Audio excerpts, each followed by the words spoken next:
చైతన్యం అపరిమితంగా వ్యాపించి ఉంది. మీ మనస్సుకు విశాలమైన అపరిమితమైన వ్యాప్తి ఉంది, కానీ మీరు దాన్ని తెలుసుకోవడం లేదు. నేను నిద్ర లోతుల్లోకి వెళ్ళి నిద్రావస్థను ఆనందించగలను. అది సమయంలో ప్రపంచంతోనూ ఉండగలను. లేదా నేను నిద్రిస్తూ కలగంటూనే అదే సమయంలో నా చుట్టూ జరుగుతున్న ప్రతిదాన్ని వినగలను. ఒక్కొక్కప్పుడు సాధారణ మానవుడు నిద్రపోయే విధంగానే నేను నిద్రిస్తాను. మరొక్కప్పుడు నేను నిద్రిస్తూనే నన్ను నేను నిద్రిస్తున్నట్లుగా సచేతనంగా చూసుకోగలను. అధిచేతన స్థితిలో మీ శరీరం, మనస్సు నిద్రిస్తున్నట్లుగా చూస్తారు. కానీ జరుగుతున్న వాటన్నిటినీ గురించిన పూర్తి ఎరుక మీకు ఉంటుంది.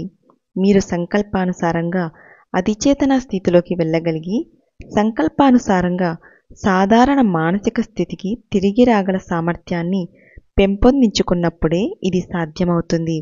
ధ్యానం ద్వారా లేదా ఊహ ద్వారా లేదా అంతర్మౌనాన్ని అభ్యసించడం ద్వారా మీరు ఈ శరీరం నుంచి బయటికి వెళ్ళి తిరిగి వెనక్కి రాలేరేమో అని మీరు ఎన్నడూ చింతించాల్సిన అవసరం లేదు.